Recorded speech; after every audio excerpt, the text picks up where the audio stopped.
हम आज हम डिफाइन करेंगे mathematical formulation of Bohr's model की हम फाइंड आउट करेंगे। जो भी हमारा फॉर्मुलेशन होता है दोस्तों, ये हमारी जो कंडीशन है बस ये हमारी अप्लाई होती है किस पर, hydrogen type ion only. Hydrogen type के जो आयन होते हैं सिंगल बॉन्ड सिंगल पर, हाइड्रोजन टाइप पर हमारे जो ये अप्लाई होते हैं दोस्तों, ये कोई हमारा एटम है और इसकी न्यूक्लियस हमें डिफाइन कर दी है और ये हमें कोई इसकी रेडियस दे रखी होगी, रेडियस आर। और हमें ये होगा हमारा यहाँ पर कोई इलेक्ट्रॉन हमारा होगा और ये हमारा जेड ई इसका न्यूक्लियस का चार्ज होगा। और दोस्तों यहाँ पर हमको ये फोर्स होगा एफ ऑफ ए। आर क्या है दोस्तों, आर है हमारी radius of orbit, radius of orbit है हमारी आर। जो हमारा एफ ऑफ ए है वो क्या है दोस्तों, एफ ऑफ ए है हमारा एफ अट्रैक्शन। एफ अट्रैक्शन क्या होता है हम इसके बारे में डिफाइन करेंगे। एफ अट्रैक्शन, तो एफ अट्रैक्शन होता है हमारा K q one q two by are का स्क्वायर। ये हमारा एफ ऑफ अट्रैक्शन होता है। और दोस्तों हम इसके बारे में और केसेस भी डिफाइन करेंगे आप सभी को। K q one q two by are square होता है जो ये K q one q two by are square हमारा एफ ऑफ अट्रैक्शन होता है दोस्तों। तो एफ ऑफ अट्रैक्शन हमारा यहाँ पर हमारा जो क्यू होगा, क्यू हमारा होगा चार्ज। तो क्यू हमारा जो चार्ज है वो किस तरीके से डिफाइन करेंगे हम, तो क्यू को हम डिफाइन करेंगे Q, first of all the charge of Q one होगा हमारा इलेक्ट्रॉन का, ई से हम इसे डिफाइन करेंगे। और Q2 होगा हमारा ये जेड ई होगा हमारा Q2 जेड ई। और यहाँ से जो हमारा रेडियस फाइंड आउट होगी वो होगी r square equal to K Z E square upon r square. हमें ये चीज़ हमें पता चलेगी। अब हम डिस्कस करते हैं for electron to revolve in circular motion. तो सर्कुलर मोशन में हम for electron to revolve in circular motion में हम डिस्कस करेंगे। तो यहाँ पर हम जब हम इसके बारे में for F attraction equal to F of centrifugal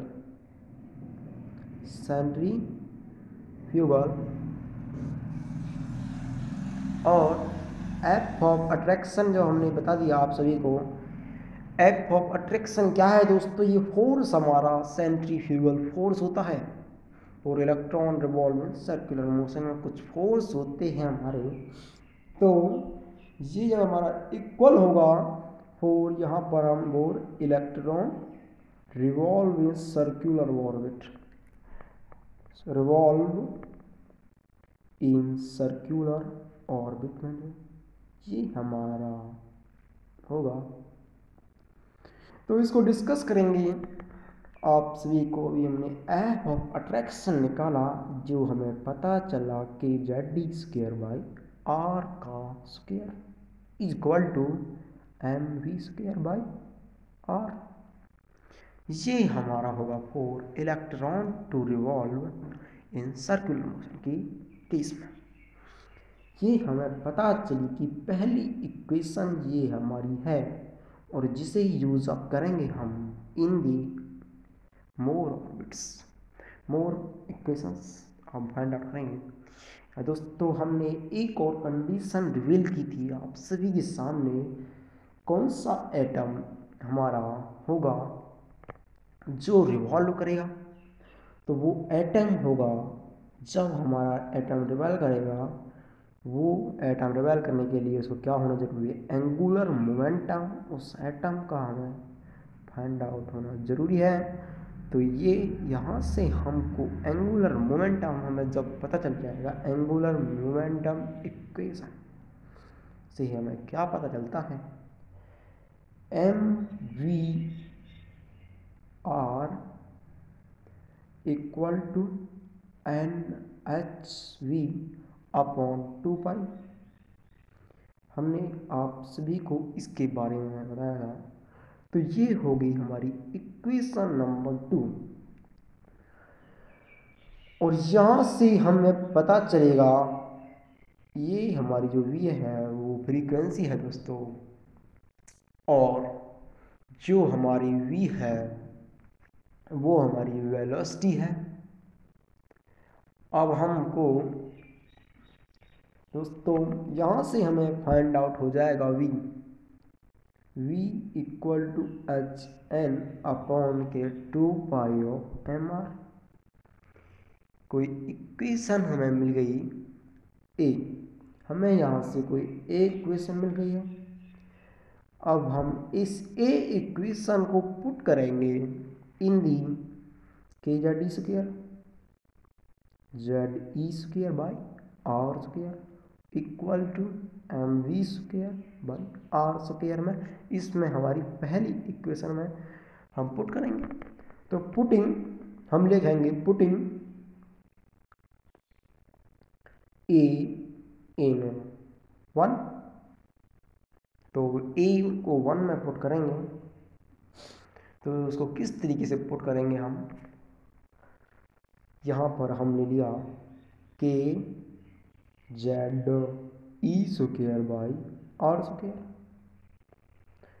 अब यहाँ पर हमने पुट किया एम ऑफ आर, एम बटे आर की एन एच का whole sorry 2 pi M R equal का होल स्क्वायर। ये हमें अब डिफाइन है। तो यहाँ से हमें के Z E square by are square और equal to M by are का N square H square upon 4 pi square M square and R square है, ये हमें पता चलेगा। यहाँ से हम जब निकालेंगे r n equal to n square upon h square upon K 4 pi square M K Z E का होल स्क्वायर। आर एन से हमें पता लगाएंगे जो हमारी इक्वेशन होगी r n, radius of Bohr model. तो ये हमें पता चली कि ये क्या फाइंड आउट हुआ, यहाँ से रेडियस ऑफ बोर्स मॉडल हमें पता चल गई है दोस्तों मॉडल। और यहाँ पर जो हमारे अब हम कुछ इसकी टर्म यहाँ पर डिफाइन करेंगे दोस्तों। तो टर्मों को डिफाइन करने से पहले हम आपको एक चीज़ बता दें कि टर्म को डिफाइन करेंगे तो हम यहाँ पर इसकी टर्म को डिफाइन करेंगे दोस्तों। जो ये हमारा n होगा दोस्तों, आपको पता होगी ये क्या होगा, नंबर ऑफ ऑर्बिट्स। हमने पहले भी बता दिया है, हम आपको फिर दोबारा से बता देते हैं in the terms of the find out the solution. अब हम यहाँ पर n equal to number of orbits, number of orbits and h equal to 6.626 into 10 to the power 34 joule per second होती है। एंड हमारा m equal to 9.1 into 10 to the power -31 क्या है, ये इलेक्ट्रॉन का वेट है। और k हमारा यहाँ पर हमारा जो k है वो कांस्टेंट है, वो दोस्तों k हमारा यूज होगा 10 9 टू द पावर 9। और z क्या है दोस्तों, एटॉमिक नंबर। z हमारा एटॉमिक नंबर होता है। और दोस्तों e हमारा होता है e equal to 1.6 into 10 to the power -90 coulomb. तो दोस्तों ये हमें डिफाइन किया है एटॉमिक स्ट्रक्चर में, और इसका हम लिखते हैं। जब हम इन वैल्यूओं को इन इक्वेशन में पुट करते हैं तो हमें जो फाइंड आउट होता है, putting all equation, all value in the equation में पुट करेंगे तो जो हमें फॉर्मूला फाइंड आउट होगा दोस्तों इज ये होगा Rn equal to 0.529 Armstrong n square by Z. ये होगा हमारा radius of nth orbit, radius of nth orbit, ये हमारा डिफाइन होगा।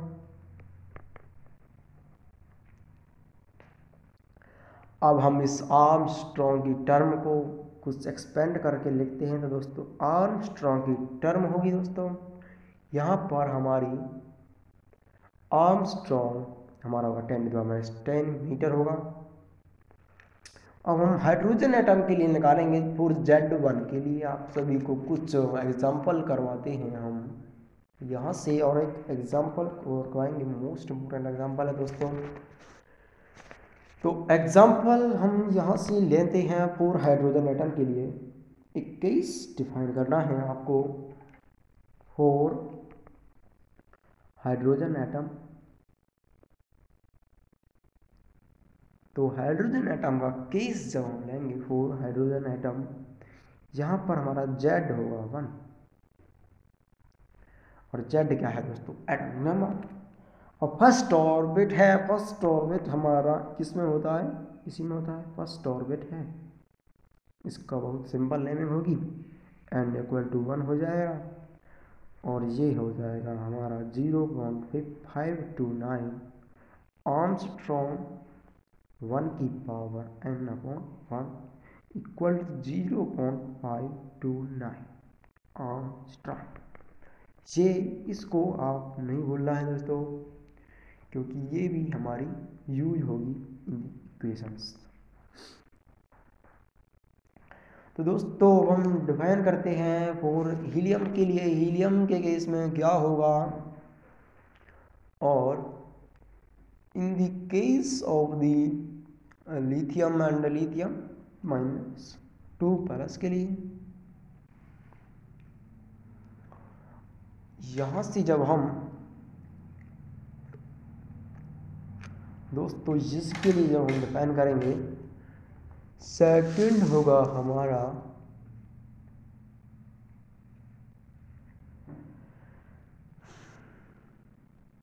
For the lithium 2+। एक केस हम आप सभी के सामने डिस्कस करेंगे फॉर सेकंड केस है हमारा लिथियम 2+। इसमें दोस्तों आपको पता होगा कि Z इसका एटॉमिक नंबर होता है हमारा 3 और N होता है 2। दोस्तों इसको काउंट करने में गलती है कर देना, आपका पूरा सवाल गलत हो जाएगा। और ये जो हमारा इक्वेशन है इसको याद रखना, क्योंकि इक्वेशन बहुत ही यूजफुल है। और दोस्तों यहाँ से आपके इक्वेशन को सिंप्लीफाइज कर देती है। सेकंड है ये हमारा सवाल, तो ये सेकंड एग्जाम्पल है, तो इसको हम सॉल्व करेंगे। यहाँ से 0.529 n square Z square by n square by Z होता है, तो n हमें पता है 2 है, n स्क्वायर बाई Z इस जब हम इसे डिफाइन करेंगे 0.529 और 4/3 2 × 2 हमारा स्क्वायर हो जाएगा, 2 का यहाँ पर हमने वैल्यू पुट की। तो यहाँ से जो हमें मिलेगा इसकी इक्वेशन को क्या कर सकते हैं दोस्तों, आर्मस्ट्रॉन्ग में मिलेगा। यहाँ पर भी आर्मस्ट्रॉन्ग लगाना ना भूलें दोस्तों। और हम अब एक केस डिफाइन करेंगे, हम अब एक इससे ही एक सवाल सॉल्व करेंगे दोस्तों for.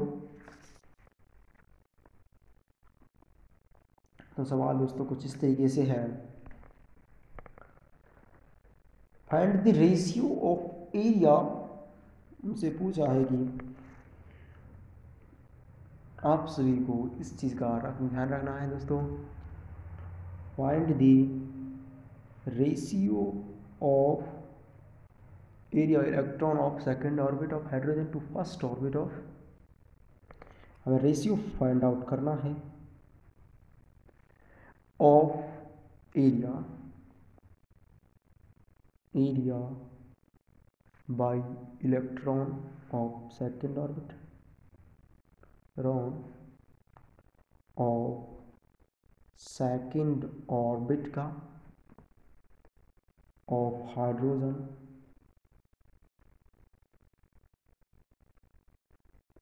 And to first orbit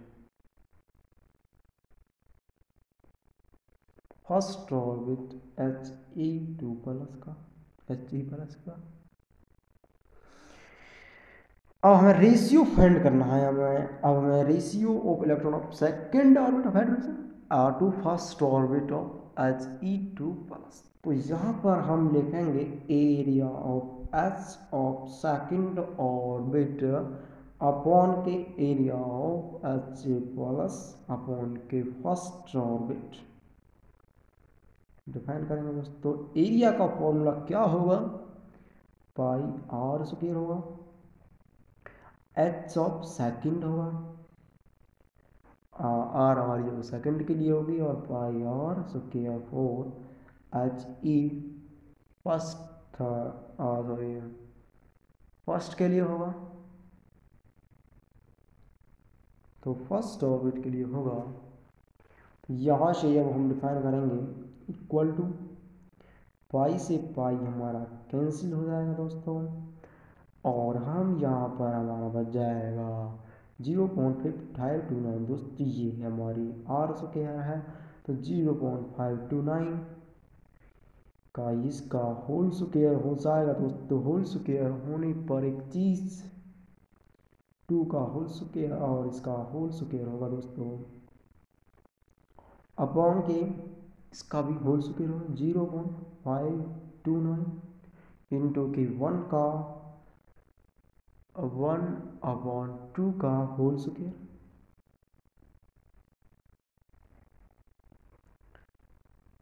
into 10⁻⁻10 equal to 4² upon 1/4 दोस्तों। हमने ये 0.529 कैंसिल हो जाएगा इन दी बहुत टर्म्स। आर्मस्ट्रॉन्ग हमें दोनों तरफ लगाना है, (2⁻10 जो ये हमारा कैंसिल होगा अपर टर्म से, और ये दोस्तों हमारा आ गया है इससे। यहाँ पर हमारे ऑर्बिट नंबर 1 था, और यहाँ पर जो हमारा Z होगा वो दोस्तों वो 2 होगा। तो जब हम एक ऊपर ले जाएंगे तो हमें फाइंड आउट होगा दोस्तों 464:1, ये हमें फाइंड आउट होगा। तो इसे हम फाइंड आउट कर लेंगे, find the ratio of area. अब हम यहाँ से आपने ratio of area radius relation आपने देख लिया है। तो दोस्तों आज की वीडियो में हमने देखा कि रेडियस रिलेशन के बारे में मैथमेटिकल फॉर्मुलेशन में की थी। जिसको भाई समझ नहीं आया हो वो हमको कमेंट कर सकता है, और यदि लाइव में हमको कमेंट कर सकता है, हम लाइव कर देंगे आपकी। मैथमेटिकल फॉर्मुलेशन और बोर्स मॉडल के बारे में हमने जाना, और उसकी रेडियस के बारे में डिफाइन किया कुछ इक्वेशनों से। अभी दोस्तों इसकी इक्वेशन और भी अप्लाई होंगी in the case of the next video, क्योंकि ये वीडियो लंबी जा रही है दोस्तों। यहाँ पर अभी हमने रेडियस की अपने कैसे कैलकुलेट किया, हमने इसको इक्वेशन को कैसे ड्राइव किया, और ड्राइव करने के बाद हमको रेडियस का जो हमें फॉर्मूला मिला था वो क्या मिला है दोस्तों। पूरा हाइड्रोजन एटम के लिए हमने डिफाइन किया, और लिथियम एटम के लिए डिफाइन किया, और हमने यहाँ पर हमें जो फॉर्मूला मिला वो इसको पुट किया। और दोस्तों यहाँ पर हमने सवाल किया दोस्तों, ये सवाल था, इसमें हमने पूछा था आप सभी को find the ratio of area electron of second orbit of hydrogen. To first orbit helium plus के बारे में हमने डिफाइन किया था आप सभी को। तो इसमें आपको जो रेशियो मिला था वो हमें काउंट करना था। थैंक यू दोस्तों for more videos to subscribe our channel and go all the description and like and comment on our channel.